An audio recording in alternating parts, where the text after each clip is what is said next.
security for drinking water because I come out of a background as a water commissioner for 13 years in Massachusetts. My day job is doing IT, tech support, and so on, and my non-day job that would be nice to turn into a day job is security research, quote unquote. I was a former lobbyist for an environmental agency and environmental group. I've been giving talks at here and at DEF CON, Black Hat, and this year I was on the road. This is my 7th talk this year, God help me. Spoke on drinking water infrastructure security at 3 locations, a wireless water meter at 2 locations, a talk I gave originally at DEF CON and Black Hat last year. And I gave an earlier version of this talk at ThoughtCon in Chicago, but this is the much improved version.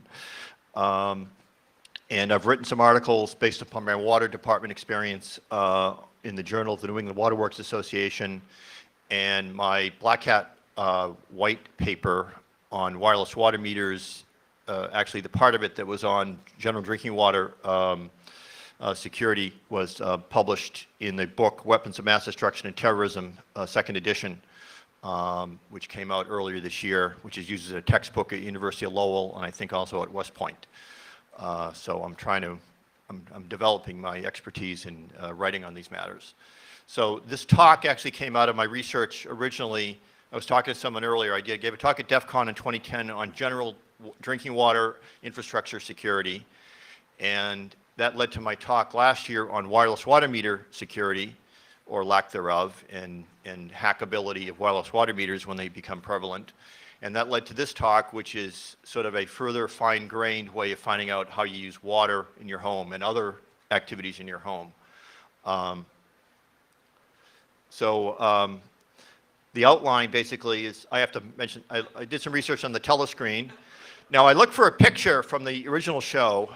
This is sort of an inside joke. So the prisoner, it's Patrick McGowan playing a former secret agent, for those who don't know, who, when he resigns, he's sort of kidnapped and brought to the Village, which is this beautiful little town in an island or somewhere. No one really knows where it is. And it's like a gilded cage. It's beautiful. Everyone's dressed nicely. There's pleasant activities. But there's 24-hour, around-the-clock, total surveillance, just like right now in the U.S. I tried to find a photo of this, but this artist was the only thing that had it. So for his private residence, quote unquote, it says private, which of course it isn't, because they can see and hear everything he does and everything, and everything he, and everyone else. So that was sort of just the inside joke. Number 6, I'm not a number, I'm a free man, etc. So before I get to infrastructure mediated sensing, the actual topic of the talk, I wanted to give some brief introductory on privacy, and I'll warn you that that's sort of take over because, and there's a lot of other talks that might go into more detail over the threats to privacy these days, but I'm going to hit a couple key things to look at outside the home, what privacy do we have and what threats there are, and then I'll talk about this technology which is inside the home. So the telescreen, this is from the movie, War is Peace, Freedom is Slavery, Ignorance is Strength. As you may know from the book and the movie, the telescreen is a 2-way video. They didn't really explain in the book what the technology was. It didn't really matter. Which can see everything in Winston Smith's home, but he found this little corner where he thought they couldn't see him and hear him. He found out later, of course, that they, of course, saw everything he was doing. So the telescreen has been developed. Apple has a patent for it. I won't read every slide. Of course, I mean, how's that different than a video screen on a laptop with a camera? Well, it's the real video screen. So they've got the viewable, the video receiver is integrated in with the output. So you don't know there's a camera with these. And my understanding is that Sharp is coming out with some that are similar to that as well. So I couldn't find information that Apple was actually coming out with it. We know that Apple TV might be coming. I don't know whether it's this same thing. So the point is that from George Orwell sort of coming up with it as without trying to design it or actually say it would happen. It was a device in the book. It's something that is on its way, but it's not here already. So privacy is under attack. So here's number 6 being chased by a rover. So in the village, where there's cameras everywhere and microphones everywhere, whenever you do something that you're not supposed to, Rover appears out of nowhere, and they don't explain what Rover is, but it's this big, it's a weather balloon, but it has a life of its own. Is it alive, or is it, I mean, what is it? Or is it in charge? Then it smothers you and you wake up in a real jail cell, and God knows, you know, then they really start to work on you. So, and there's a lot of talks at this conference about privacy, so I'm glad to add to that total weight of discussion on it. I'm going to hit some things, and the high points, before I get to the main topic of the talk. But who is watching, who isn't watching is a good question. So I just threw out this Newspeak definition. Of course, in the Newspeak dictionary, there would be no word privacy, the last one, number 5. But it's interesting, you read privacy disclosures on some websites, and some of them actually say that it includes collecting data on you, or that you're agreeing that data will be collected. So the definition of privacy that institutions and businesses are coming up with is certainly could be different than what most people think of it. Cameras. Now, I was in Chicago for ThoughtCon a few months ago, and I didn't see lots of cameras, but according to a study by ACLU, they have 10,000, or they're working on getting 10,000 that are be wall-to-wall all through the city. And the objective is to cover the city from one end to the other. So that's, so above that, this is a generic picture I found on the internet of surveillance cameras, and this is one of the cameras at the in the village. I'm going to be the village references will be popping in and out here. It's my favorite sort of analogy to, I mean, we all live in the village, right? So there's many other cities that are covering cameras wall to wall, and you can't go almost anywhere without a surveillance camera around a 7-Eleven or a school or an institution or a police station, and you're in private facilities and there's a camera. And so you see, so in popular movies, you see a lot of places where they hack into the camera and they find you and they can follow you around, which probably can happen. But the point is, all this visual information is being collected, and some of them may write over the information or not store it, but some of them may. Drones. Now this is really something. So I'm looking at outside your home. What's the threats to privacy? So there's been a lot of activity coming out on the web about drones, that there are a number of facilities being conceptualized in the U.S., proposed for drone bases. And it could either be these big drones or these baby drones. And some really small ones are coming out that are like fireflies that are hard to see. And then the U.S. Army has blimps, of course. So anything aerial. And some hackers have developed their own versions, being presented at Black Hat and DEF CON last year. But there's a possibility. So a lot of governments and local law enforcement can apply to use drones, and they have to get clearance from the FAA. But drones are becoming more pervasive. Your car. So I believe there's a bill in Congress, I don't know if it's passed, to require black boxes, like in an airplane, to be in your car. And a lot of cars still have them now. There's the national, so that records data on where you travel, how fast you're going, things like that, which is very useful in an accident investigation. So it'd be useful to know if the car you're driving has a black box. The National Vehicle Locator Service keeps a database of pictures of license plates. So that when the government or the DEA or the FBI is looking for someone, that's one of the sources they can tap into to try to locate someone. GPS locators. I think it was a circuit court decision, which may or may not be nationwide, but there was a decision saying you can't be placed without a permit. Don't worry, they'll try to find a way around that.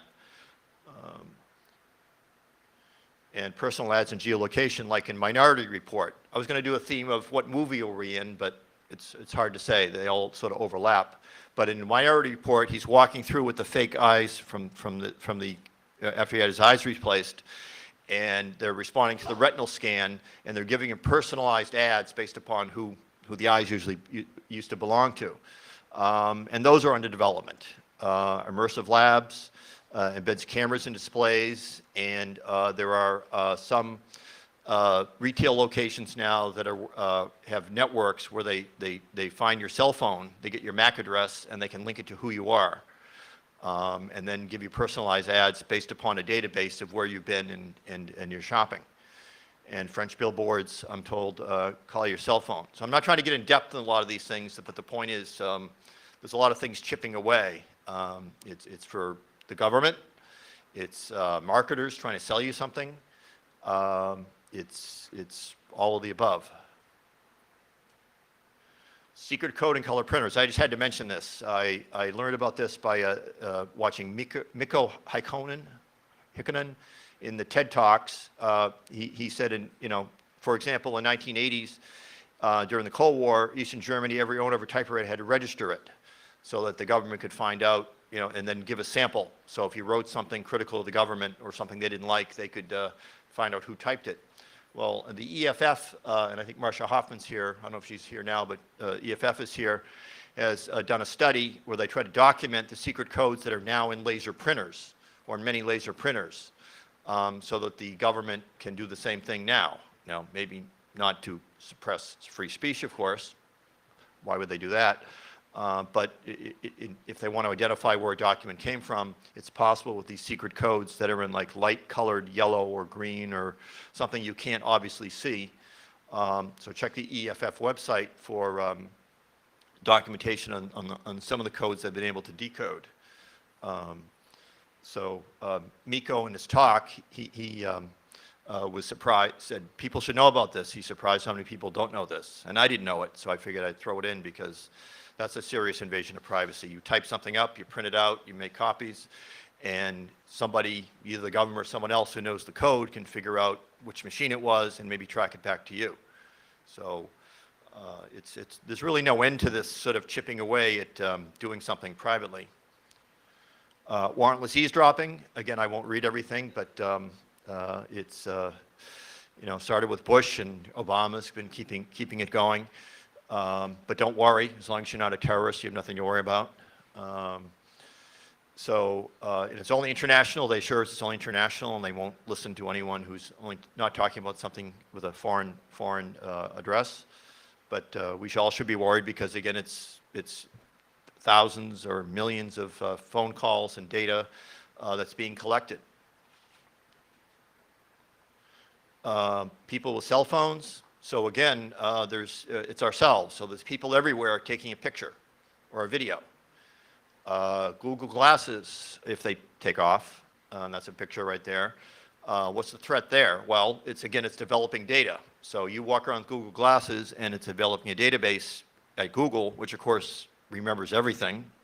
They have servers going back to the beginning of Google that record everything that, and every search you've ever done, anything that anyone's ever done on their pages. So it adds to that total database that, of course, is very useful to marketers and maybe other parties. I ran into an interesting web page that sort of joked, or maybe it's not a joke, saying, hey, the government really succeeded in getting people to voluntarily disclose what they're doing, which is what a lot of people do on Facebook, Twitter, LinkedIn, MySpace. I don't know if that's still around.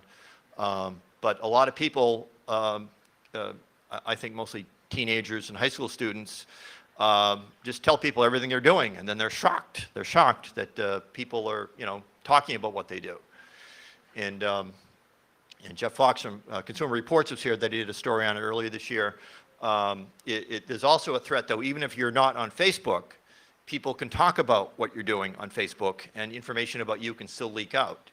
So, and of course, Facebook has monetized that into the billions, and so it's a useful tool with this millions of points of data being collected for marketers and God knows who else.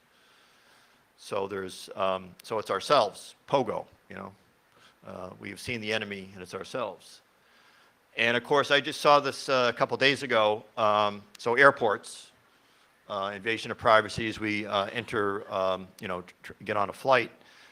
There are new laser scanners, which 50 meters away can see everything. 10 million times faster and 1 million times more sensitive than a current available system. and you don't have to be in line. Of course, they're talking about it for airports, but why not anywhere else, you know? So that's the headline from Gizmodo. So the story's in Gizmodo. I'll give credit to the Genia, the Photonics picosecond programmable laser scanner.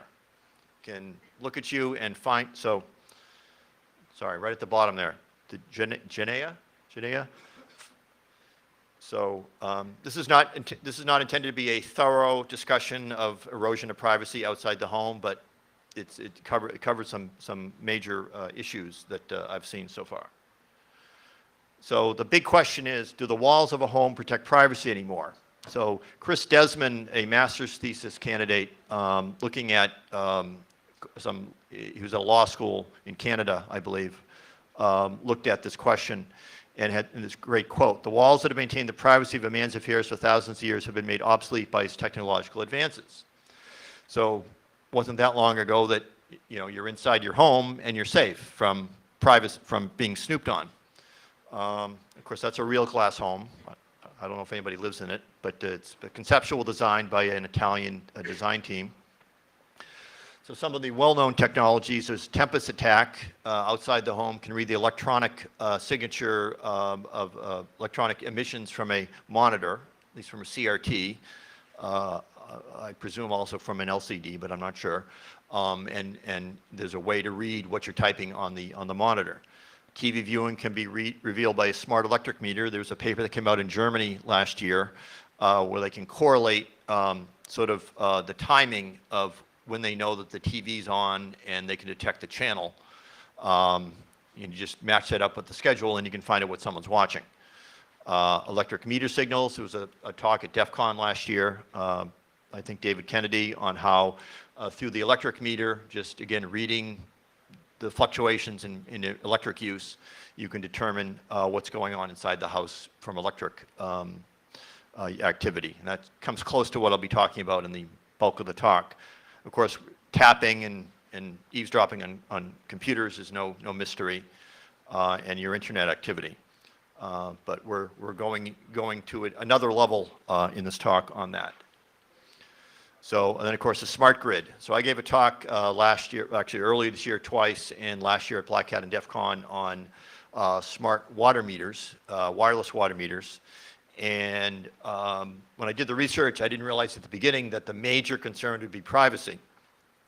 So right now, your water department presumably has a mechanical meter in most places in the US that is read quarterly because they have to pay someone to go out, knock on the door, go down the basement, read the meter.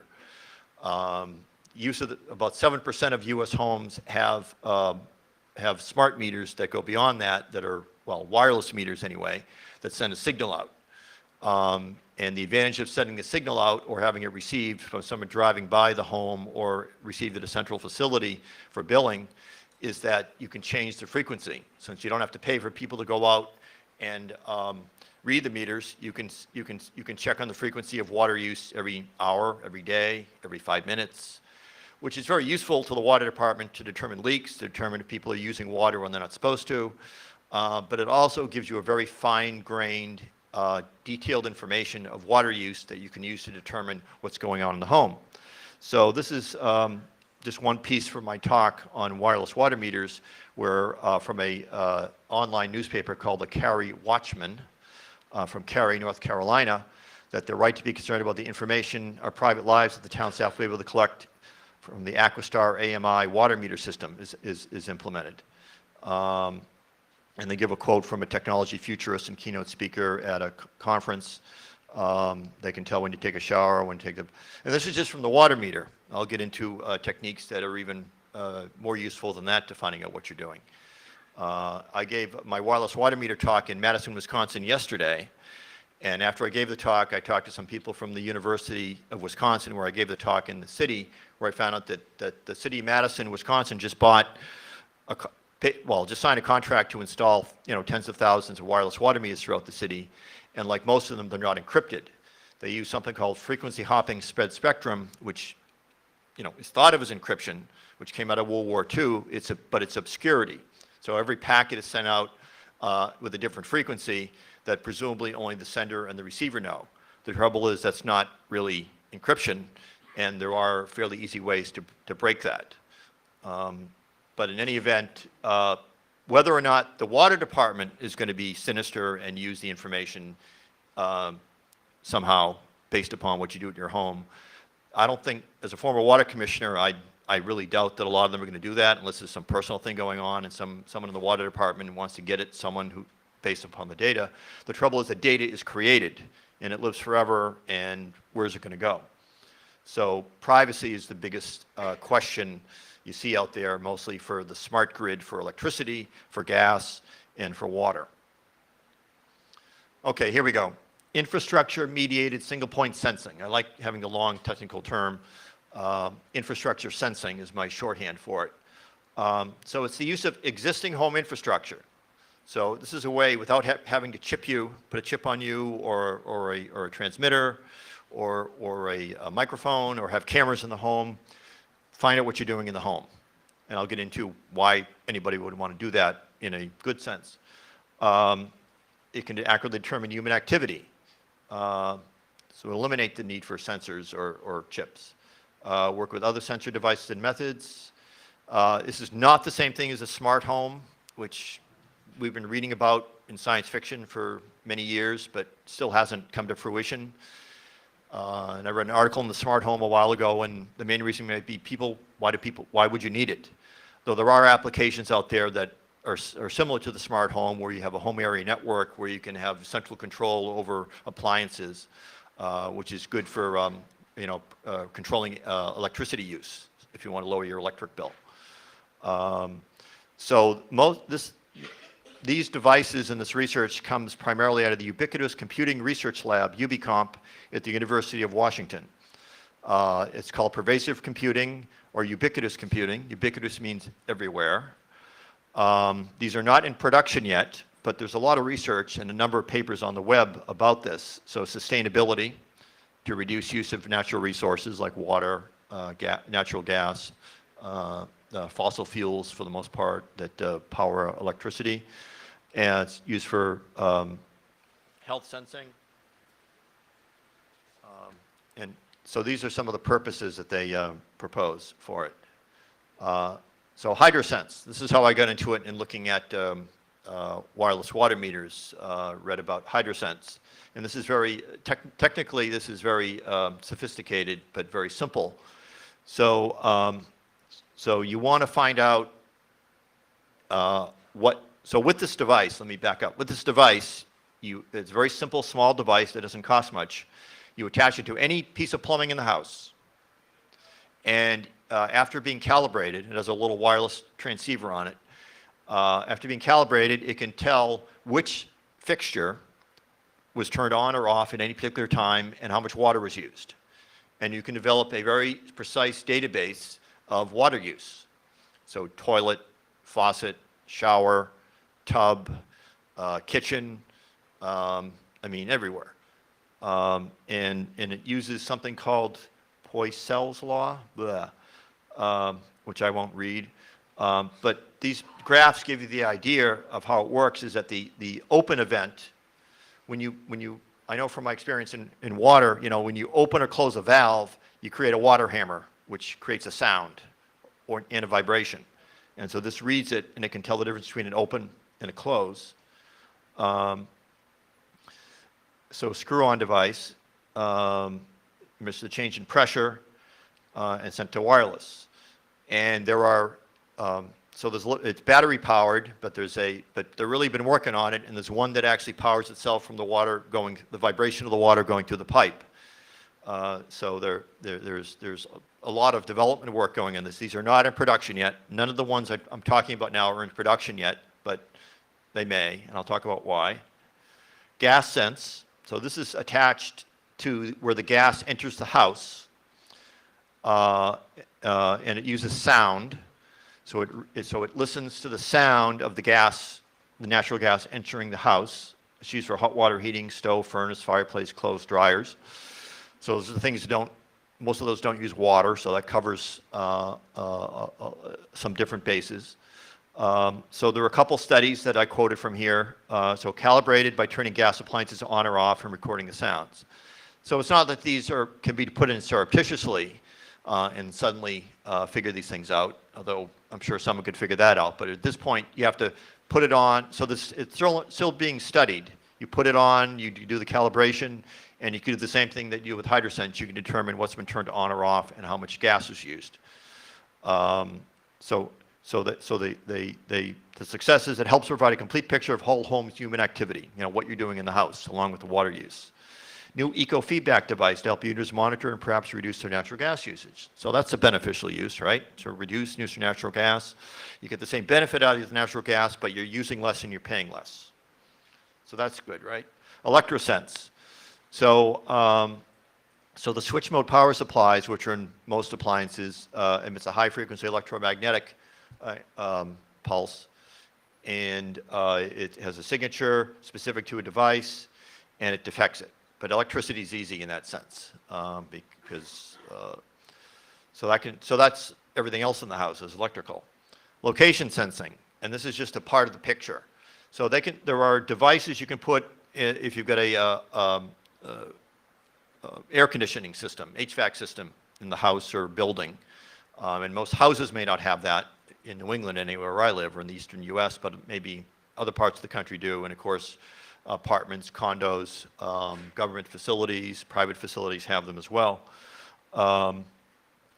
So a single sensor can detect the disruption in airflow, 75 to 80% accurate, can determine where one or two people, where they're going, what their activities are in the house.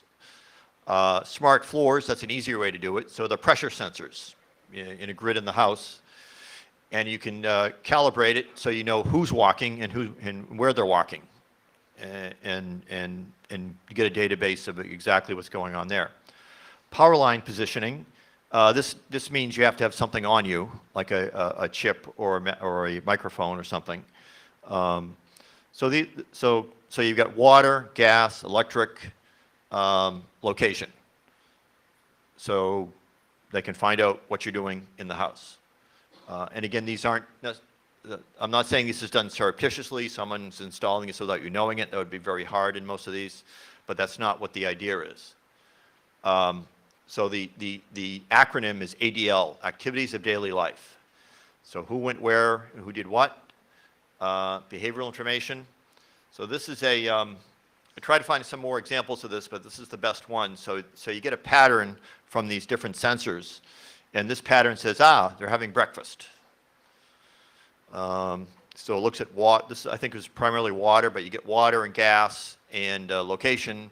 They're in the kitchen faucet's on, the stove.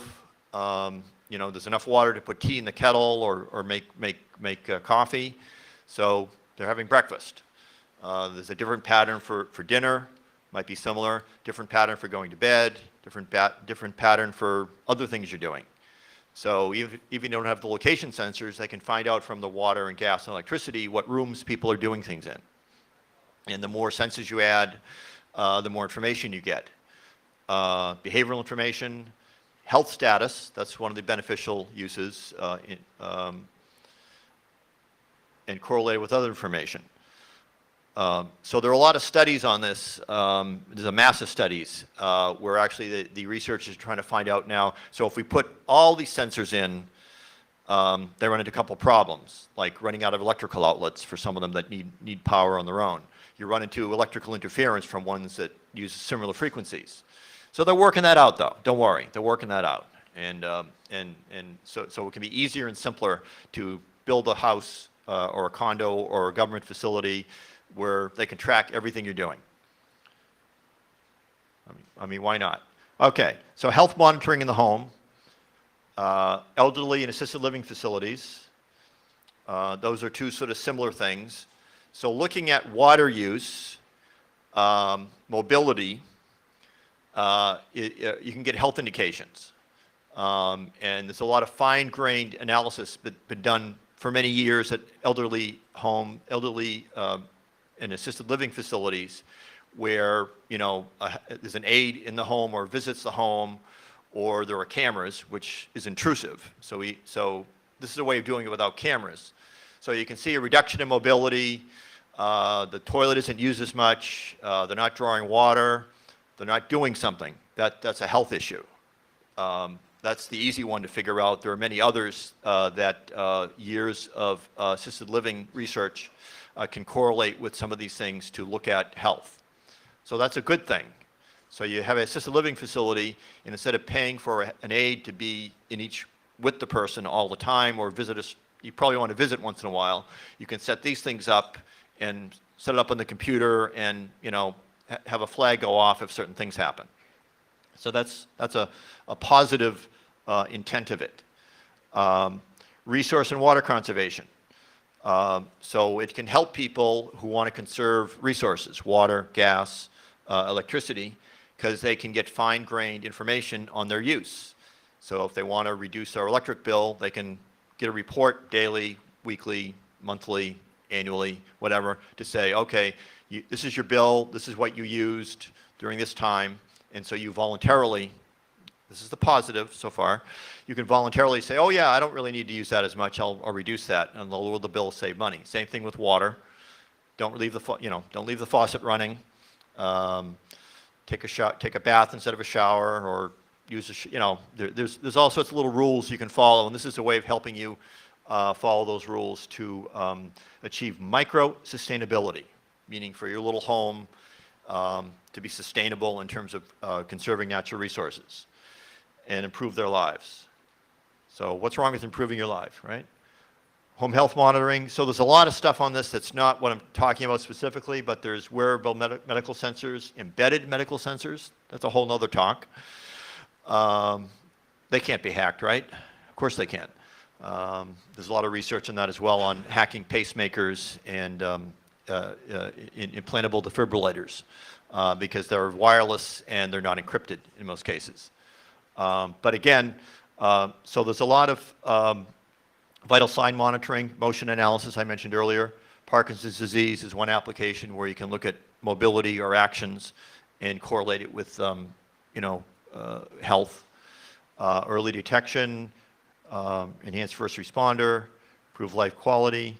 So there's a lot of good research on this coming out of the Aware Home Research Initiative in Georgia Tech. They have like a model home set up where they experiment with these things. And again, the intent is positive in terms of how do we make home health monitoring so someone isn't put into a home, but they're in their home. But how do you set these things up so that someone, that they contract from outside can keep track of these things and get on top of something. So if they fall on the floor or there's an episode, this information can get electronically sent to the caregiver or the monitor and respond. So there's a whole bunch of technology in addition to what I'm talking about that works in this field as well. So assisted livings, I've mentioned a few times. AlarmNet, University of Virginia, Smart Medical Home, Aware Home, Georgia Tech again. So they're looking at, so this is more intrusive stuff, but again, sort of along the same idea. So you've got something on the person, so it can check their heartbeat, their blood pressure, but in addition to the other infrastructure-mediated technologies, gives you a richer picture of what the activity is to help protect the health of the person. So resource conservation. So reduce unnecessary use of scarce resources, reduce environmental emissions, reduce the carbon footprint, all that good stuff. The term is micro-sustainability. So again, detailed information on your water use. You can review that yourself voluntarily and reduce your use. So if your municipality or your state has water conservation requirements or recommendations, it helps you follow that. Same thing for natural gas and electric use. And so there are papers written about this, Sisyphean goals, life improvement goals. So improve health fitness. So again, if you have these in your home, and so instead of writing down what your activities are, which is a good way of feedback for yourself, this will give you, how often did you open the refrigerator, how much did you use the water, If you have the floor sensors or the HVAC sensors, you can check your movements in the house. So it can capture relevant info, make use of that information by tracking performance. And there's a whole school of thought, research on I'm terrible in pronunciation for some reason today, MEME, sensor architecture, where it further develops the data that's collected through these infrastructure-mediated sensing to do the tracking. So what could go wrong? Nothing, right? I mean, that's a favorite hacker question. So when I research these things, I look at, like most of you, well, this is what they intended to be for, but, when is something ever used just for what it's intended? So you have data leakage. And, but also, I think that the problem is less that the government, God forbid, is going to require some of these things for, let's say, water conservation, which would be the biggest application. But it might be your landlord or your next landlord or the condo association who says, so they're under pressure. Well, I'll get to that. So the wireless sensors could be hacked, collected surreptitiously. It increases the reach of surveillance into the home. The evidence could be falsified. Could it be used in a criminal case?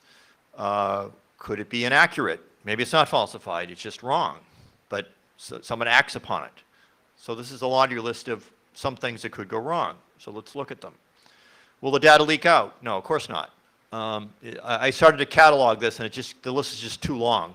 And every day you read about more laptops being left at airports with health data or 50,000 social security numbers. Someone hacks a database and gets passwords and usernames. That happens every day. Credit card numbers, health information. And I read somewhere that thieves will pay 10 times more for stolen health information than for credit cards. I don't know why. Maybe someone here knows why, but that's the information I've been able to find. Credit cards actually aren't worth that much because the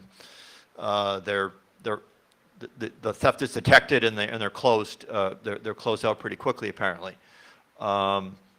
But you get a social security number. Well, that's a fake identity. That's identity theft, which is rampant. Now Patchoub, which is now acquired by LogMeIn, is an online database. Now that's a good thing, where people accumulate the data from monitoring various things, from building monitoring systems, from wireless data. So I'm not saying it's a bad thing, but again, here's more and more data of this type that's on the internet. That builds a pattern, builds a database of things. So it's an iPhone app, which could be hacked. So there's more and more information. I try to look up how much information is there in the world, and it keeps increasing exponentially or more. And how much information on personal behavior is there in the world, and that's increasing exponentially. So that's a whole nother talk right there, because these technologies in Patchoub and people monitoring themselves for good purposes, and these health monitoring data probably never goes away, and as it accumulates, it creates problems perhaps in the future for how is this data going to be used, like the gigantic database that Google has on all of us. Of course, the government could get it very easily from whoever the second or third party is that gets the information, or if they sell the information. So data leaks out. It's a rule. Electric imp, I just read about. For the Internet of Things, it's another topic, is another word for what we're talking about. So it's an Internet of Things where everything, especially with IPv6 taking off finally, everything's going to have an IP address and be on the internet almost automatically. So you can control it or monitor it from anywhere with your iPhone or your Android or whatever. So this is another way of putting it on the internet. And you can save resources. So you can, with Electric Imp or many other applications like this, and there are ads now on TV and in the media for monitoring your home through your smartphone, which is a great idea, So, but that data gets created. So it's not as much that someone's going to hack into your smartphone and control your home or check your video without you knowing it, which of course will occur.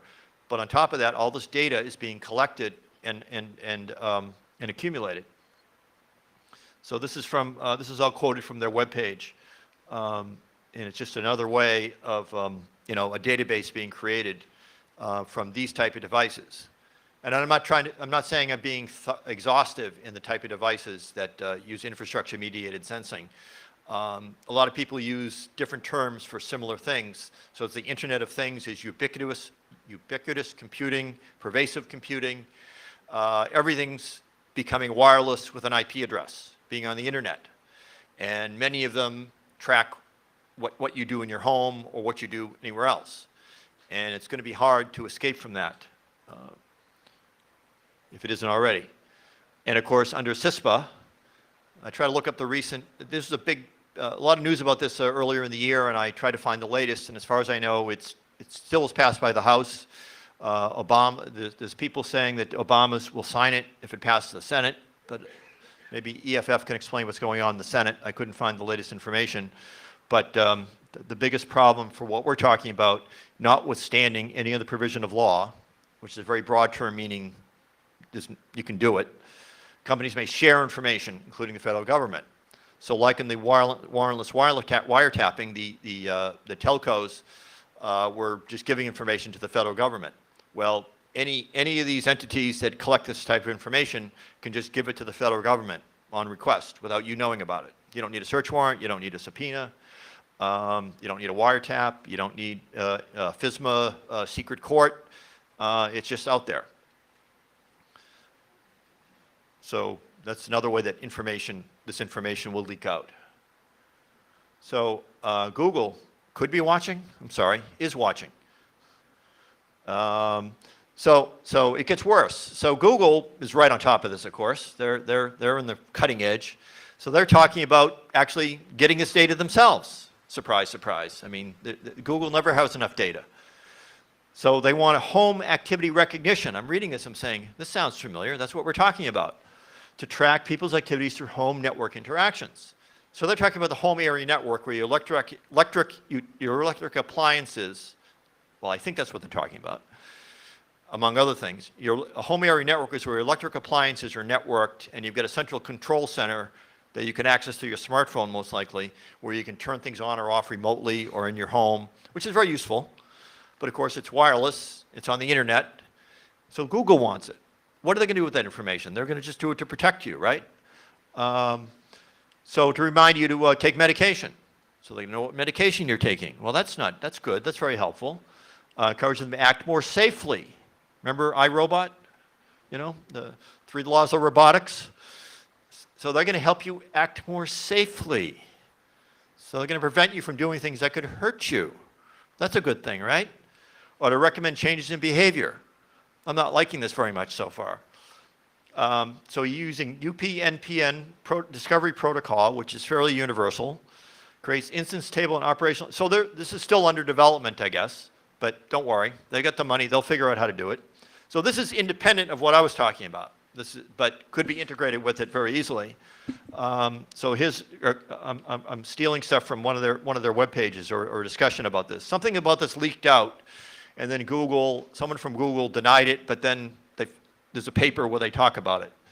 SQL database, well, those can't be hacked. Uses event notification technology, which reports status and control variable status.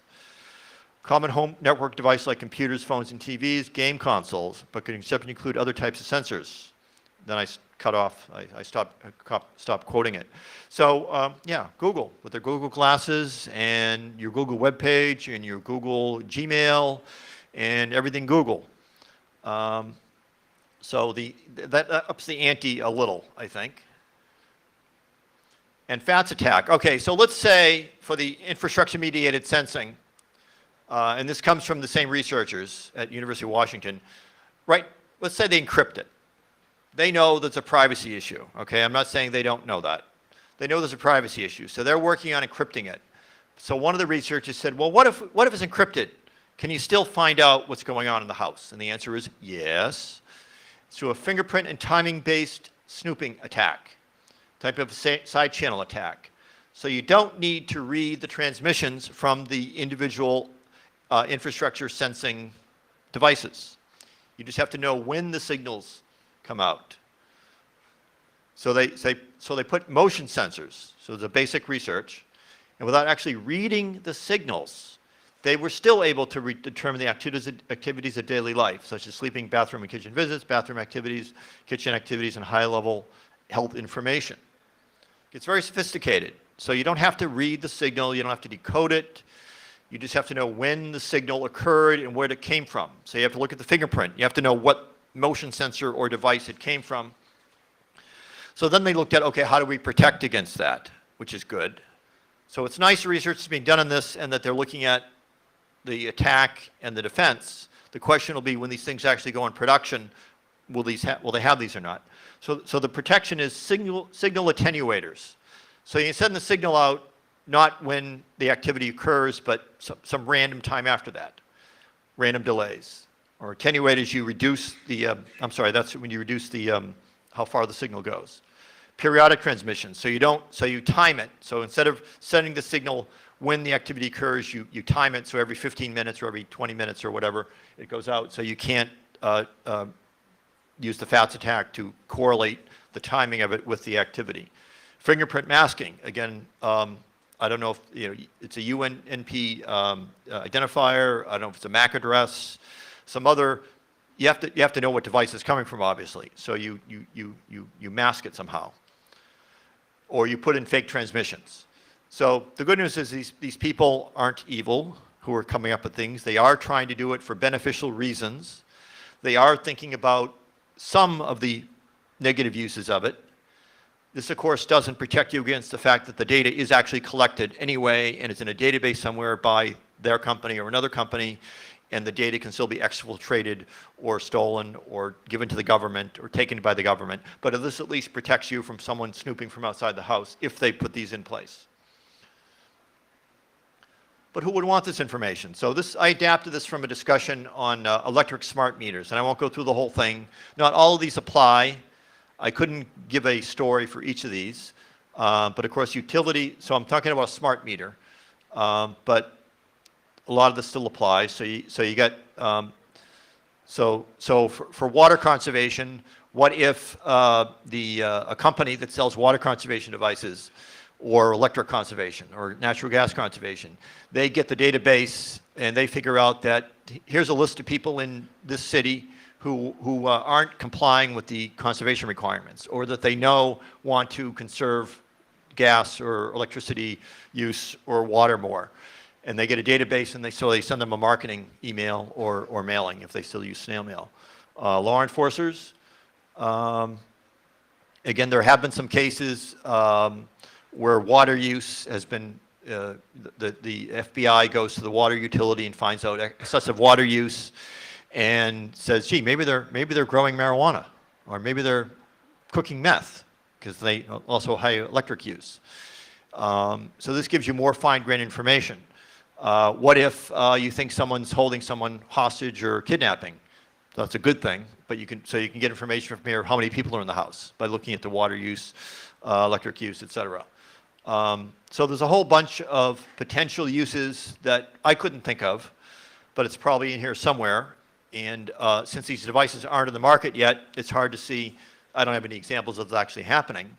But the bad news is that this information is collected. Even if we can't think right now how it could be used badly, don't worry, somebody will.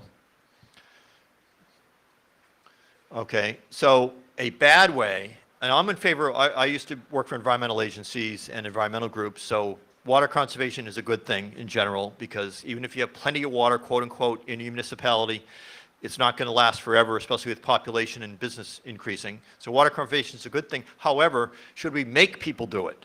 Well, sometimes you have to make people do it. You have to have a law. How do you enforce the law? It's very hard. So some examples are San Francisco, LA, architects, there's a LEED certification, I don't remember what the acronym stands for, but where a building is energy and environmentally efficient and conservation-wise. So what if the building, it's now a regular part of putting in a building, is these water meter, HydroSense and ElectroSense and so What if they're added to building codes because it's now a community or priority to reduce use? I think the biggest threat would be probably that, especially in California, which is under strict requirements to reduce water use 20% by 2020, which is very hard to do once you've eliminated watering lawns, if you can, and easy things. It looks like a natural for me that California would require municipalities to meet the requirement. The municipalities to meet it would say, okay, landlord, condo owner, building superintendents, you have to require your tenants to put these things in so you can monitor the water use and then slap their hands or require them to do things to meet the requirement. I think that's sort of the most likely way this will be applied. But again, these aren't on the market yet, so we'll see. Enforce better living. Okay, my favorite movie for this is, of course, Demolition Man. Of course, and there was a law passed in Massachusetts to prohibit public swearing. Now, they don't have these handy little devices that listen to you and give you a fine, and it's what? Yes, that's right. So that's a very useful device for Sylvester there. So without reading, we're running out of time now, so I won't read all this, but so there are regulations out there that look at, they get intrusive to what you do in your home to protect people, and this could be a way of doing that. Using law enforcement. Okay, Minority Report, pre-crime. Well, obviously, we're not going to have precogs doing this, but the FBI is looking at using big data to look at activity outside the home, but maybe they could use it inside the home. You put the data together, and you can figure out things that may or may not be accurate. For example, Target, there's a big story out, well, there was, that I caught. Target has figured out a way, Target stores that sell things, when a woman is pregnant, based upon if she buys a few things, they know before she does, or her husband anyway, that she's pregnant. And it was accurate, at least in one case, which created the story. That's the only example I know of where you could put all this data together and suddenly, boom. So I'm sure the FBI is get data crackers working on that right now. I'm going to end very quickly here. I apologize. Let's see. Conclusions. Okay. There's number 6 again. It's the beginning of the show. And there's Tom Cruise, of course. So there are benefits from these. I'm not saying that they're not. But like anything else, what could go wrong?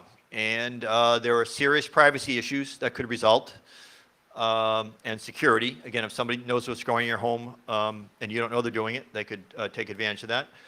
There's a privacy Richter scale. It's not really a 9.5 because it's not here yet. The utility manufacturer Belkin bought the HydroSense, so that may be coming on the market soon. And finally, I don't think we're going to get 1984, but we'll be like the prisoner with cameras and monitors everywhere. Be seeing you. Thank you.